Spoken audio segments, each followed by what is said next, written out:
Muito boa noite. Gostaria de começar com um tópico que ele é muito vivo nos nossos dias, muito pertinente. Fiquei pensando, ele é válido de verdade. Comprovem comigo na casa da pessoa, no trabalho, na família, onde a gente estiver. É um conceito que, na verdade, é super atual. Eu fiquei procurando no Sefer Torah, queria começar com uma introdução de 2 ou 3 minutos para a gente poder entrar no nosso tema, e eu vi algo muito curioso, nunca tinha pensado sobre isso, e é incrível, cada vez que a gente olha para o Sefer Torah, a gente pode observar algo novo que a gente nunca viu na mesma parashá, na mesma história que a gente aprendeu na escola, a gente escutou num shiur, foi crescendo, e tem sempre um prisma novo para a gente olhar. Deixa eu contar para vocês. Eu estava procurando no Sefer Torah, comecei a olhar no Sefer Bereshit e procurar a relação entre os avot. Ou seja, a gente teve 3 avot, 3 patriarcas, Avraham, Yitzhak e Yaakov. Lembrando que eles eram 3 patriarcas, mas Yitzhak era filho de Avraham e Yaakov era filho de Yitzhak. Ou seja, a gente tem avô, filho e neto, ou tem 2 gerações de pai e filho. No caso, Avraham e Yitzhak eram pai e filho, e Yitzhak e Yaakov, por conseguinte, também eram pai e filho. Comecei a procurar um ponto em específico, nunca tinha pensado nisso, eu achei incrível, hoje de manhã me veio esse pensamento, é o seguinte: Avraham Avinu, por exemplo, se a gente for olhar, quantas conversas teve com Yitzhak durante sua vida? Comecei a procurar no Sefer Torah, folhear daqui para lá e de volta, e de volta. A gente vê que Avraham Avinu e Yitzhak tiveram um contato na hora de Akedat Yitzhak, que foi o 10º teste de Avraham Avinu. Nesse caso, Avraham Avinu tinha 99 anos de idade, Yitzhak tinha 37 anos de idade. Depois disso, quando Avraham Avinu foi procurar uma esposa para Yitzhak, mandou Eliezer procurar uma esposa para Yitzhak, foi o 2º contato. E aí acabou. Inclusive, quando Rivka volta para casar com Yitzhak, filho de Avraham Avinu mais uma vez, Avraham Avinu ainda está vivo, mas a gente não vê nenhum diálogo entre Avraham Avinu e Yitzhak. Ou seja, a gente vê como que se fosse, não sei se a palavra certa é, muito pouco diálogo, uma escassez de diálogo entre Avraham e Yitzhak. Fui procurar o próximo estágio, Yitzhak e Yaakov, que é o 2º patriarca e o 3º, mas mais uma vez, pai e filho. E a gente olha que na verdade teve sim um diálogo, quando Yitzhak foi dar brachá para o seu filho, no caso Esav, Yaakov, etc e tal, mas não teve muito mais do que isso. Eu fiquei pensando comigo mesmo, poxa vida, será que esses grandes homens não tiveram um diálogo com os filhos deles? Como que foi? E fiquei olhando e pensando, e eu procurei um pouquinho, bastante nos Mefarshim, nos comentaristas. O Ramban Nachmanides diz para a gente, ele fala isso sobre a própria Akedat Yitzhak, o 10º teste de Avraham Avinu. Uma curiosidade assim muito interessante, ele diz que o fato que a Torá não conta não quer dizer que não houve, quer dizer que a Torá não contou para a gente, porque a gente não precisava chegar para as próximas gerações, mas não que não teve. Mas fiquei ainda intrigado, porque por que Hashem não conta para a gente o quanto eles conversaram, Avraham com Yitzhak e Yitzhak com Yaakov. Ou mesmo Avraham com Yaakov, que era um avô e neto. Mas continuei procurando mais ainda, em outros Rishonim e Acharonim, comentaristas posteriores também. E alguns falam que a melhor resposta que eu achei foi que muitas vezes quando a Torá não conta porque teve um silêncio. O silêncio representa, como a gente sabe, introspecção. E eles pensaram bastante junto, mas diálogo parece que não teve tanto.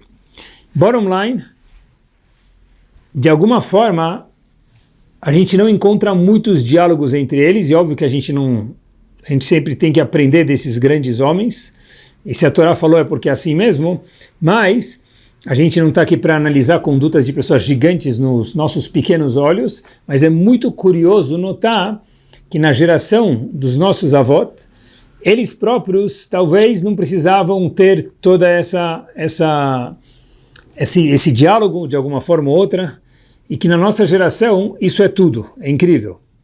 Mas eu procurei mais uma vez, e eu vi que na hora da Kedat Yitzhak, mesmo que ele tinha 99 anos e Yitzhak 37, até lá não teve um diálogo, mas lá é incrível, fiquei lendo a Kedat Yitzhak algumas vezes, e eu vi que Avraham Avinu se dirige para o seu filho Yitzhak, algumas vezes falando Bni, Bni, Bni, meu filho, meu filho, meu filho. E Yitzhak, por sua vez, fala para o seu pai, Avi, meu pai. Óbvio que Avraham é o pai de Yitzhak, a gente já sabia disso. E Yitzhak era o filho de Avraham Avinu. Por exemplo, na Kedah tem uma certa aparente redundância, óbvio que não é redundância. Vayasem al Yitzhak beno. Avraham Avinu foi lá e colocou algo sobre Yitzhak, seu filho. A gente já sabia disso, repete a palavra filho. Vayomer Yitzhak el Avraham aviv. Yitzhak vira para o seu pai Avraham e diz, mas espera aí, a gente já sabe que Avraham é o pai dele, porque o Pasuk fala Avraham aviv, Avraham o seu pai. Continua o Pasuk, Vayomer ineni bni. Avraham vira para o seu filho e diz, estou aqui, meu filho. Claro que é meu filho. Eu tenho os dois lá naquele momento. Na Kedat Yitzhak só tinha Avraham e Yitzhak. Então não tinha que falar meu filho. Me permitam mais um ou dois exemplos. É um passuco atrás do outro na Kedat Yitzhak. Lishchot et beni. Hashem falou para Avraham Avinu, olha, não precisa fazer shkita, sacrificar seu filho que você já passou no teste. Ou seja, o conceito pai e filho é repetido algumas vezes, redundante até demais, em poucos, 10, 15 psukim da Kedat Yitzhak, repete-se 4, 5 vezes cada um. Fiquei pensando, talvez, a Torá quando fala pai e filho, está falando, olha, eles já eram tão próximos, de alguma forma mesmo que a Torá mais uma vez não contou os diálogos que eles tinham, mas ainda assim, só o fato de chamar meu filho, ou ele chama meu pai, isso já trazia uma proximidade gigante para esses homens que eram tão grandes e tão tudo que eles eram. Já trazia uma certa afetividade. Mas hoje em dia, fiquei pensando, o cenário já não é mais o mesmo, que o mundo mudou, e conforme o mundo muda, a moda muda, as necessidades mudam, a tecnologia muda e a gente também muda. Então, e hoje em dia, perguntei para mim mesmo qual que é o nosso job, qual que é o nosso trabalho como pai e filho. Ainda fica numa nuvenzinha a questão de por que a Torá não menciona tantos diálogos quanto a gente imaginaria entre Avraham e Yitzhak, vírgula, e entre Yitzhak e Yaakov, uma pergunta que fica aí. A gente pincelou um pouquinho, mas ainda assim, procurei nos Rishonim, Aharonim, não encontrei muito mais do que contei para vocês, e o que eu imaginei um pouquinho eu contei para vocês. Mas a pergunta fica, e nós na nossa geração? Como pais, a gente precisa trazer crianças ao mundo. O mitzvah de prurvu, de termos filhos e povoar o mundo. Essa é uma mitzvah, primeira mitzvah da Torá para a gente. Isso inclui levar na escola, trazer da escola, levar na ginástica, trazer da ginástica, levar para a sinagoga, trazer, levar nas férias, comprar roupa, ir no doutor, levar na casa dos amigos, trazer da casa dos amigos, festas de aniversário, fazer a festa de bar mitzvah ou bat mitzvah, depende se é homem ou mulher. Ainda bem que a gente não sabia tudo isso antes de ter os filhos, né? Que quantas coisas uma atrás da outra, sempre em alegrias. Mas é muito incrível que tudo isso faz parte do Hinuch, da educação que nós temos com os nossos filhos. É um must que a gente, quando os nossos filhos nasceram, já veio imposto isso sobre a gente, que a gente tem que cuidar deles para tudo isso que a gente mencionou e mais um monte de coisa, como a gente sabe, Baruch Hashem. Só que, e qual que é o nosso job? Fora fazer tudo isso, parece que já não é como se não fosse bastante, qual que é o nosso job, o nosso trabalho? Qual que é o que a Hashem espera da gente? De fato, desenvolver os nossos filhos. Como? Construindo eles. Como que se constrói? Ter filhos, fazer tudo que a gente falou, desenvolver eles e construir eles. E como se constrói uma geração no século XXI que é tão frágil? Na época de Avraham, certeza que não era assim, de Yitzhak, certeza que não era assim, e de Yaakov, certeza que não era assim. E obviamente a gente está falando de gigantes, pelo menos ao cubo. Avraham, Yitzhak e Yaakov eram pessoas que a gente não consegue nem entender. Mas, certeza que a gente viu com o tempo, o passar do tempo, nós ficamos muito mais frágeis emocionalmente. O nosso job é construir e desenvolver pessoas construídas. E como se constrói alguém? A forma que a gente tem de fazer uma pessoa crescer é que essa própria pessoa, esse próprio filho ou filha, ou quem for, a gente vê daqui a pouquinho, anseie, queira crescer ainda mais. Mas tá bom, e como que se faz isso? Aqui é a pergunta. É a pergunta de jackpot. E como se faz isso? Chegamos finalmente na resposta. Como a gente faz alguém querer algo? A resposta é incentivando certos comportamentos que nós, como pais, com os nossos valores, achamos eles serem corretos. Por exemplo, se a gente acha importante que alguém faça X, no caso pode ser um filho ou uma filha que a gente está falando, então quando a gente encontra o momento da pessoa fazendo isso e a gente incentiva isso, a gente elogia isso, a gente acaba incentivando a pessoa querendo fazer mais e a pessoa acaba levando isso e querendo fazer mais e mais e mais e mais. Ou seja, quando a gente elogia um certo comportamento que a gente acha correto, isso faz com que a pessoa queira fazer mais para, no subconsciente dela, o consciente tanto faz, receber mais elogios. Porque todo mundo adora receber um elogio. Por exemplo, se a gente gosta que alguém tome banho, sei lá, se vista bem, faça ginástica, aprenda inglês, qualquer coisa. Quando a gente pega a pessoa fazendo tal coisa, fala, uau, que legal que você fez, seja específico sobre alguma coisa que ele fez referente àquilo que a gente gosta. Isso exerce na pessoa que escuta uma vontade de querer fazer aquilo mais vezes. Em hebraico, olhem que incrível, a palavra incentivo em hebraico, a tradução dela é idud. Idud em hebraico quer dizer, mesmo no hebraico moderno, um incentivo. Hebraico é uma linguagem em que tudo tem uma razão d'être. A palavra idud, incentivo, vem da palavra od. O que é od? Mais. Ou seja, quando nós incentivamos alguém a fazer algo, qual é a consequência? Od, que a pessoa queira fazer mais vezes. Ou seja, se não surgiu o efeito da pessoa querer fazer mais vezes, é porque de alguma forma, provavelmente o incentivo não foi bem feito. Por quê?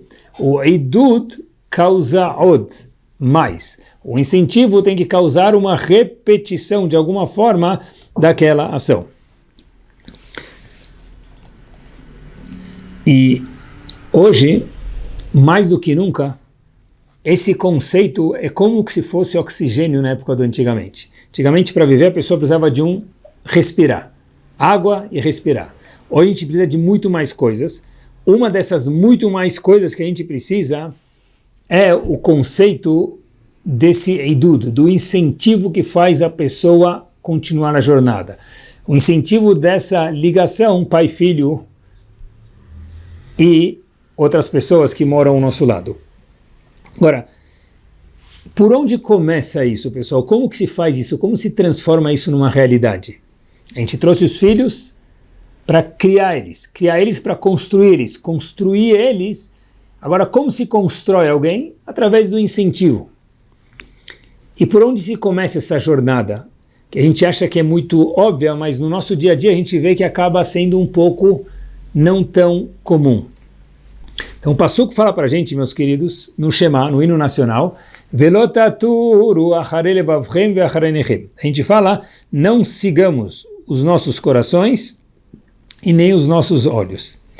E a pergunta óbvia que existe é que a gente primeiro vê algo e depois a gente quer algo. E no Shema a gente fala, não siga os corações, o coração e depois o olho. Mas normalmente a gente entende que é o contrário, a gente olha e depois a gente quer. Porque o Passuco fala, não segue o coração e depois os olhos, se na vida cotidiana a sequência é oposta. O Tosfot fala para a gente no Tratado de Avodah Zarah, na página 28b, uma frase muito, muito peculiar que responde essa pergunta e dá um insight muito importante para a gente, para o nosso assunto. Diz o Tosfot o seguinte, Reyat ha'ain talui be'avanat alev. O que nós vemos, pessoal, olhem que sábio. Olha que, não que sábio o Tosfot, isso é óbvio, mas olhem que sábias as palavras do Tosfot. Reyat ha'ain, o que os nossos olhos veem, talui be'avanat alev, depende de como nós interpretamos as coisas. Ou seja, tudo que nós vemos não é igual.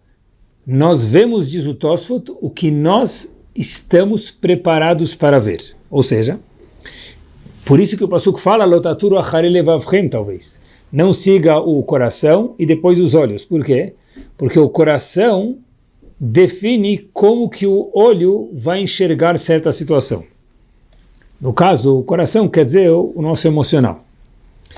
Quando uma pessoa, por exemplo, está cansado, está triste, está deprimido, está azedo, a gente costuma focar em pontos fracos de quem está ao nosso redor.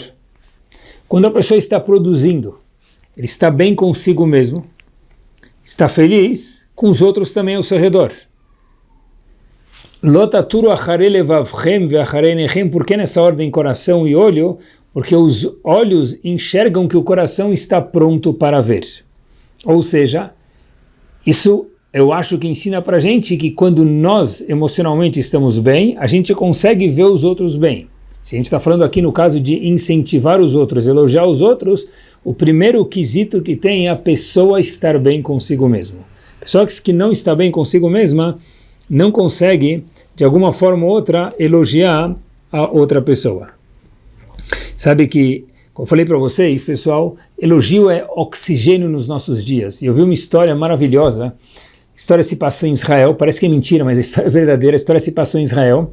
Um jardineiro, ele pegou o telefone e começou a ligar para algumas pessoas. E tinha um senhor lá do lado, estava escutando a conversa, se devia ou não, não sei, mas estava escutando a conversa. Ele viu esse jardineiro fazer algumas ligações muito iguais uma da outra. Ele falou, olha, eu sou jardineiro, eu sei trabalhar de uma forma maravilhosa, eu sei cortar grama, tenho muita experiência, etc e tal. Queria saber se você quer o meu serviço. E a pessoa falava, olha, não preciso, eu já tenho um jardineiro maravilhoso, tal, e desligava. Ligou para outro. E aquele senhor que estava do lado falou, olha, desculpa para o jardineiro que estava no telefone, desculpa te incomodar, mas eu queria já que a gente está falando de incentivo, eu queria te dar um incentivo. E na verdade eu vejo quantas ligações e quantos nãos você recebeu, parabéns, você é uma pessoa muito corajosa. Aí esse jardineiro vira para ele e fala o seguinte, olha, eu já tenho emprego, eu já nem tenho mais tempo para cortar grama de mais ninguém. Ele falou, peraí, então me explica, por que você ligou para tanta gente? Ele falou o seguinte, olha, eu vou te contar o porquê. Eu, na verdade, trabalho para esses 15 clientes que eu já liguei para eles. Aí o cara ficou mais confuso ainda, falou, então por que você ligou para eles? Ele falou, olha, eles nunca falaram para mim uma palavra bonita. Eu liguei para eles, oferecendo o meu serviço, sem eles saberem que era eu, para falar para eles, olha, eu queria muito trabalhar para vocês, para ver o que eles iam falar do jardineiro deles, que no caso era eu. E todo mundo falou, olha, meu jardineiro é maravilhoso, eu não preciso de jardineiro. Onde eu fiquei feliz comigo mesmo. Todo mundo precisa de um elogio. História verdadeira, incrível. E ponto que a gente está desenvolvendo agora é, para a pessoa poder elogiar os outros, ela precisa estar saudável consigo mesmo. Isso é fácil de comprovar, porque quando a gente está bem, todo o nosso redor está ensolarado. Independente do clima, a gente vê tudo ensolarado. E quando a gente não está tão bem, todo o nosso redor a gente encontra alguma coisa incômoda no dia, no sistema, na educação, no trabalho, na sinagoga, no que for. Então, na verdade, quando a gente fala de idud, de incentivo, o trabalho começa onde? Em nós mesmos. Porque quando a pessoa cuida para estar bem, e para um está bem ele precisa estudar, para outro também precisa trabalhar, para outro também precisa fazer ginástica, cada um precisa procurar coisas que fazem bem para ele, coisas saudáveis, óbvio. Isso faz com que a gente fique bem. Quando a pessoa está bem, ele consegue olhar o bem no próximo. Pessoal, olhem só que power. Já que a gente está falando de elogios, de incentivo, Shlomo HaMelech disse, Shlomo HaMelech, o homem mais sábio do mundo que houve, disse em Mishlei, um pasuk, Matzref lakesef vekur lazahav.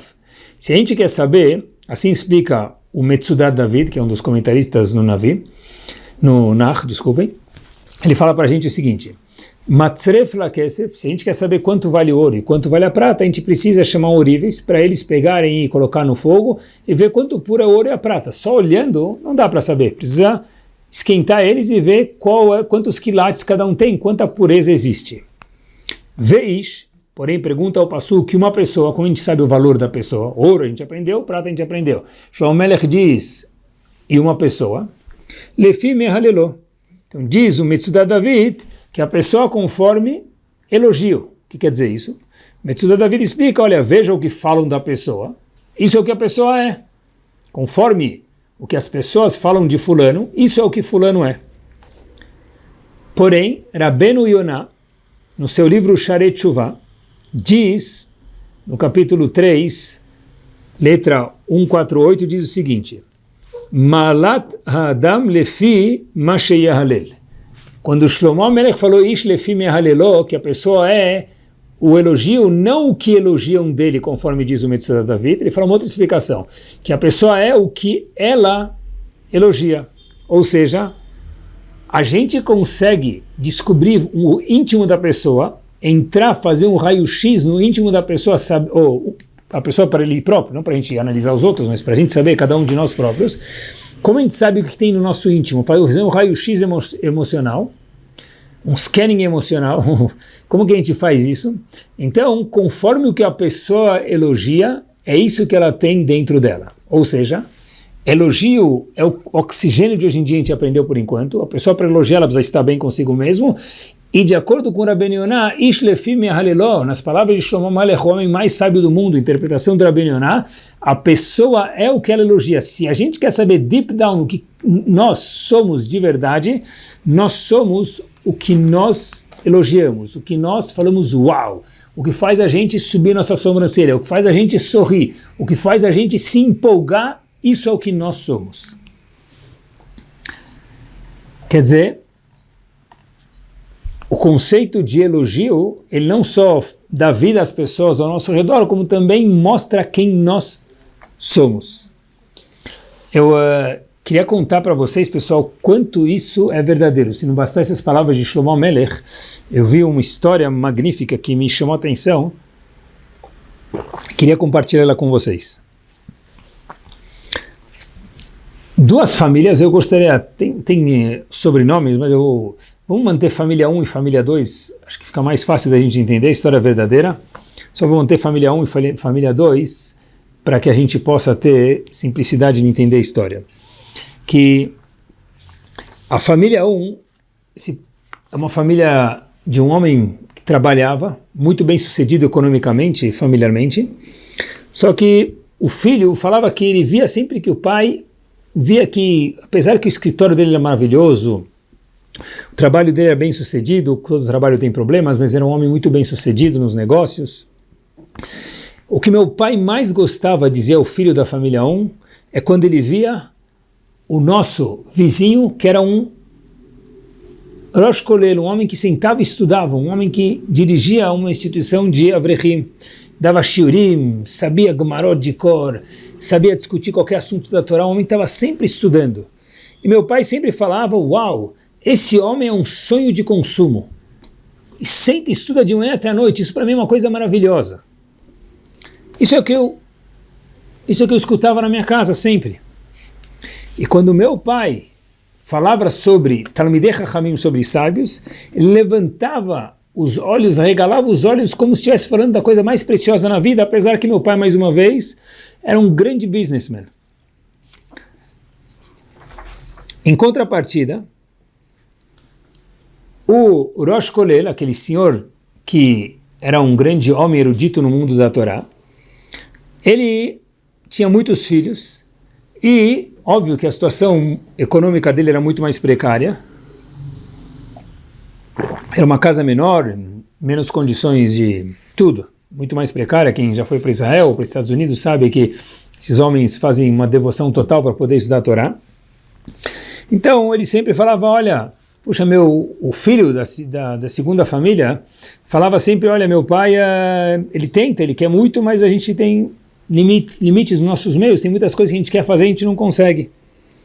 E sempre que ele via minha família falava, uau, olha que sorte que eles podem passear, viajar, fazer as outras coisas e daí por diante.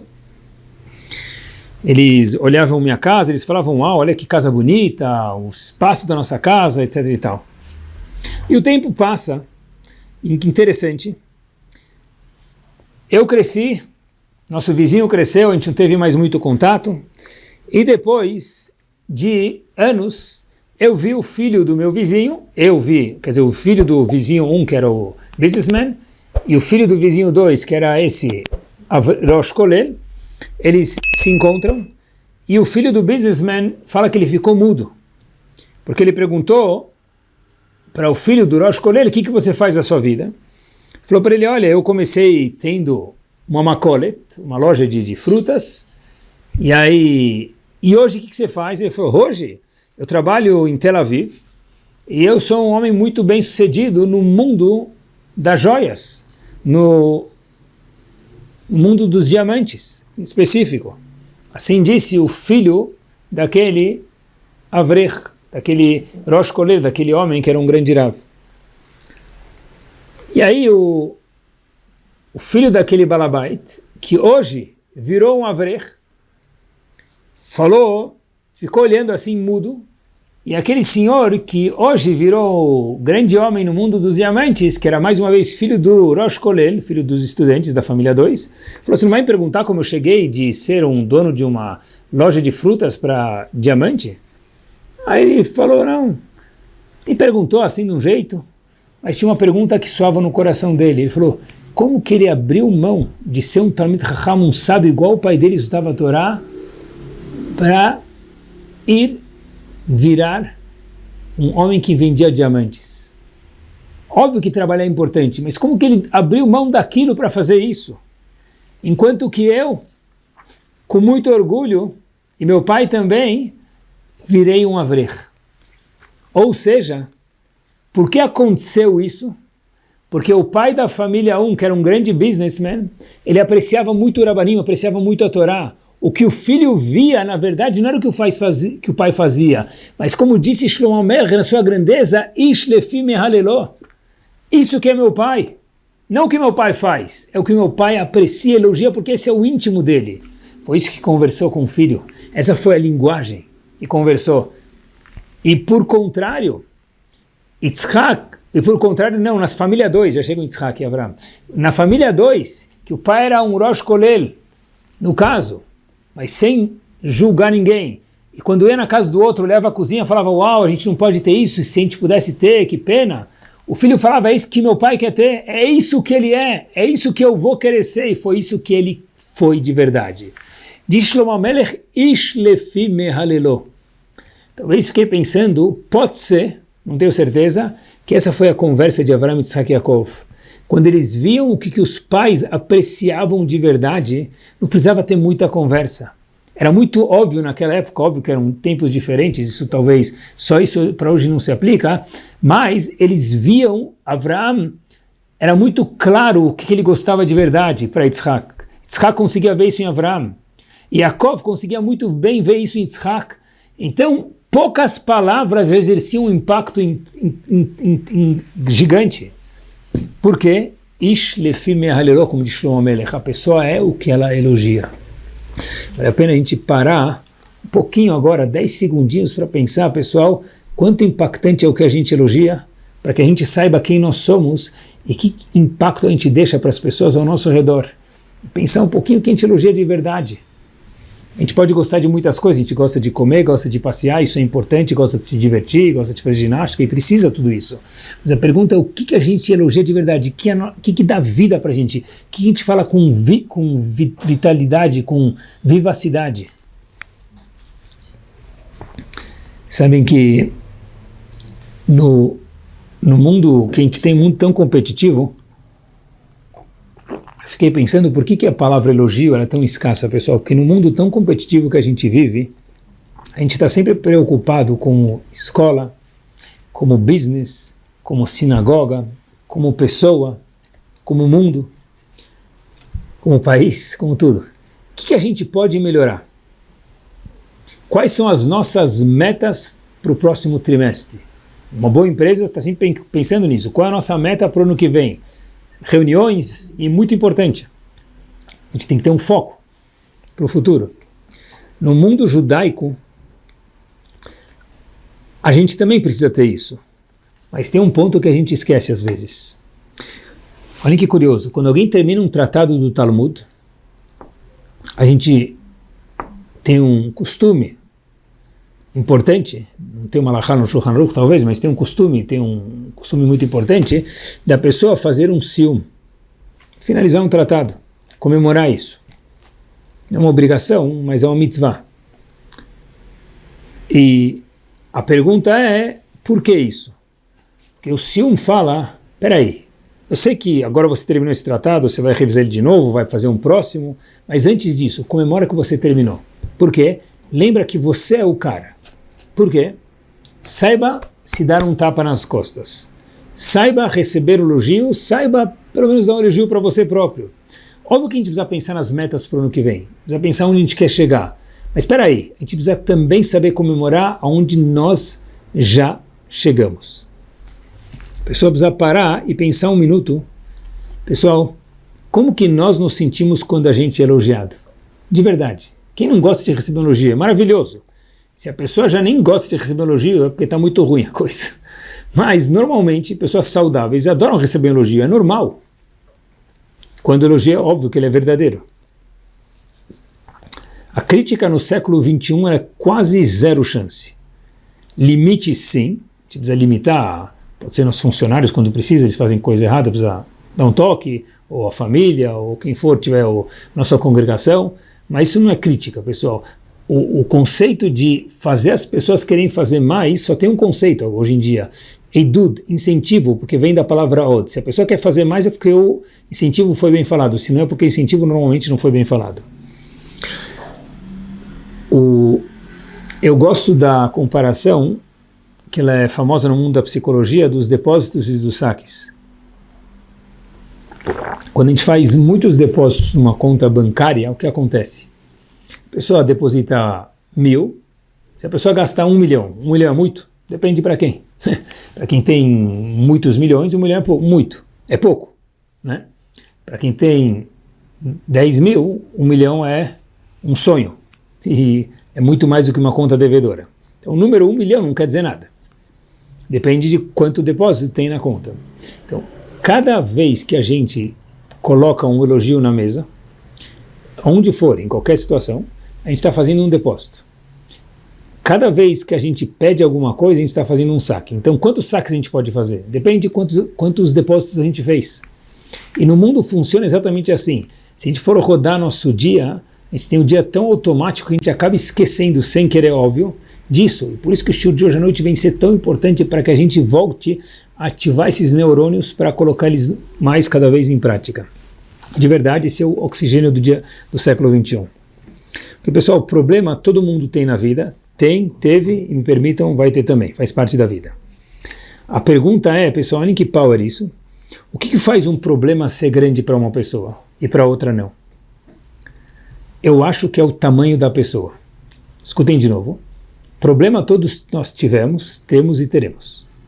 O que faz um problema para pessoa X ser um problema grande, para a pessoa Y ser um problema pequeno? O tamanho da pessoa. Se a pessoa X tem 2 metros, um problema de 50 centímetros não é nada big deal, é uma lombada. Já se a pessoa tem 80 centímetros, um problema de 50 centímetros é uma coisa assustadora, é quase maior do que ele. Como que a gente mede, entre aspas, esse tamanho que a gente falou, 2 metros para meio metro de problema, ou 80 centímetros para meio metro de problema? Isso depende da autoestima da pessoa. Quanto maior a autoestima da pessoa, maior ele é. Autoestima, eu sei que auto não tem a ver com altura, mas autoestima vem de a pessoa se autoestimar, mas isso dá uma certa altura também para a pessoa. Então, quando a pessoa recebe elogios, quando a pessoa recebe, vamos chamar assim, confirmações de atitudes certas que ele faz, ele é notado, isso faz ele crescer. Então, problemas que são X ou Y, se eles têm 50 centímetros, está fácil, porque minha metragem é 2 metros, 3 metros, então 50 centímetros é brincadeira. Não deixa de ser um desafio, mas ok, dá para passar. Já uma pessoa que tem 80 centímetros de altura emocional, 50 centímetros é um Everest, é impossível.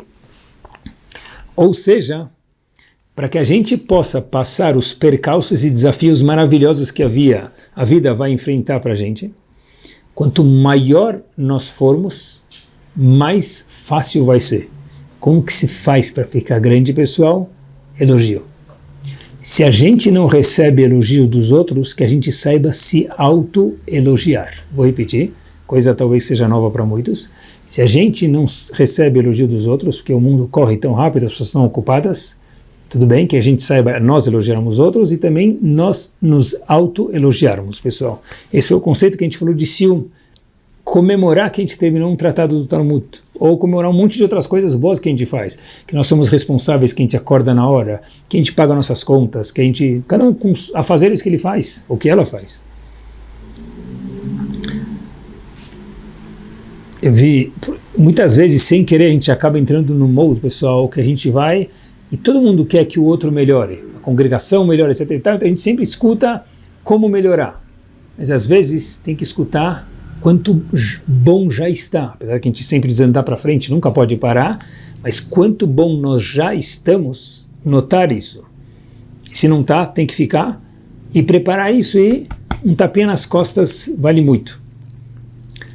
Eu vi uma pesquisa, é óbvio, é só prestar atenção que essa pesquisa é 100% verdadeira, que a pessoa fala consigo mesmo pessoas normais, centenas de vezes por dia. A pesquisa está escrito milhares, é risco de falar milhares, mas centenas de vezes por dia. O que a gente fala, pessoal? Depende da pessoa. Poxa vida, brisei, se ele for jovem, deveria ter feito tal coisa. Ou se for mais velho, errei, deveria ter feito tal coisa. Pisei na bola quando eu...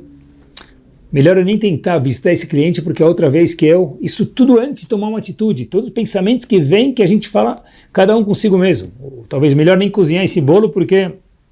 Outra vez que eu fiz, a receita nem deu certo, então é melhor não tentar, ou o que for.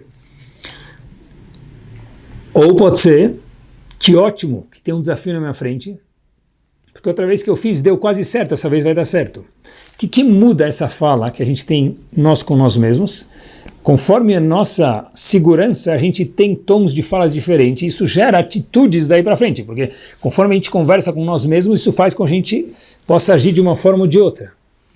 Isso depende tudo do que, pessoal? De quanto grande a gente sente. E o quanto grande a gente se sente depende do quê? De quanto os outros percebem a gente, e mais importante, quanto nós percebemos os outros e quanto a gente se auto-percebe. Porque dos outros a gente não pode ficar pedindo nada, mas a gente pode cobrar de nós mesmos sermos saudáveis com os outros, porque quando a gente é saudável, como a gente falou no começo do shiur, a gente consegue transbordar isso para frente, esse é o primeiro passo. Entender que esse é o oxigênio de hoje em dia. E respondemos também talvez a pergunta de como que falta diálogos entre os avós na Torá, talvez o maior diálogo tinha. Qual o diálogo? Eles eram o que eles eram, não precisava ter nem tanto diálogo. Por quê? Porque quando Avraham, Yitzhak e Yaakov, estava tão claro o que eles apreciavam, qual que era o uau da vida deles, isso é o maior hinur que tinha para os filhos dele. Talvez essa é a resposta, fiquei pensando. E mais ainda, apesar de não ter visto nenhum dos Rishonim e Aharonim responder, mas essa observação. Mas, e também, a gente acabou de falar agora que a gente precisa cobrar isso de nós mesmos para os outros e a gente, cada um consigo mesmo também. Queria terminar com uma história para a gente ver, queridos, que isso de verdade é o oxigênio do século XXI. É mais ainda do oxigênio. História verdadeira. Itzik, nome do menino, sem sobrenome. Ele era um jovem, ele rodava as noites aí em Israel, assim, um pouquinho fora dos modos que ele foi educado, o modo religioso, no caso dele. E os pais estavam tentando ver se ele já conseguia ir para mais uma escola, que ele saiu de uma escola que não deu certo, e para outra, uma segunda escola que ele já estava indo. E, no fim, conseguiram que o pai foi com ele, foi recebido. E, mais uma vez, será que vai dar certo nessa escola, que já outra não deu, e talvez nessa vai dar certo? O menino era um pouco diferente dos outros meninos que tinham. De repente, o professor, o Rav, da primeira yeshiva, mandou ele encaminhar ele para a segunda e nunca mais teve contato com ele, e a terceira. E depois de anos, esse menino manda um convite de casamento para o Rav da primeira yeshiva. O Rav da primeira yeshiva, da primeira escola, vai visitar Itzik no casamento e ele vê que ele estava noivo com uma das meninas, assim, la creme do la creme, top. Como se não bastasse, no dia do casamento, parou e o menino fez Siuma Shas, o término do Talmud, na festa do casamento. Então, o Rav, de quando aquele menino era uma criança, lembra de quanto ele era agitado, quando ele era fora dos moldes, quanto que ele não se comportava e tomava atitudes ruins e ficava a noite acordado e saia com amigos não bons. Então falou para ele, olha, deixa eu te perguntar, desculpa, eu sei que hoje é o dia do teu casamento, mas estou muito curioso, eu lembro de quem você era e eu estou vendo quem você é agora, você mudou da água para o vinho, você casou com uma menina maravilhosa, certeza que você tem muitos méritos, eu não sei o que você fez para chegar aí, você terminou o Talmud inteiro e completou isso aqui hoje à noite, é uma coisa que é um sonho de consumo para qualquer um, assim disse o Rav para ele. Queria te fazer uma pergunta, o que te fez mudar? Itzik vira para ele e faz o seguinte, o que me fez mudar? Fala, claro que eu posso te responder isso na noite do meu casamento com muita alegria. Fala, Rav, quando eu fui de uma yeshiva para outra e na minha terceira yeshiva, eu cheguei lá, uma noite teve um turning point. O que aconteceu? Eu estava sentado, depois de Arvit, terminou o ceder de estudo, à noite, o tempo de estudo, e eu sentei estudar mais 2, 3 minutos. O meu Rav me viu lá, falou a seguinte palavra para mim, Ashrecha, que sortudo que nós somos, que a gente tem um aluno que nem você, que depois de você estudar o teu dia inteiro, você ainda abre a Gemara quando já terminou o momento de estudo. Quando eu escutei isso, eu fiquei tão feliz que eu nem pensei porquê, nem sei porquê, eu quis fazer isso de novo. Idud od, incentivo, faz mais. E uma noite gerou para outra noite. Uma noite deu a consequência para outra noite. E de repente, todas as noites eu queria ficar no meu Beit HaMidrash. Talvez meu Rav vai me ver mais uma vez, eu vou receber mais um incentivo, e se não, não faz mal.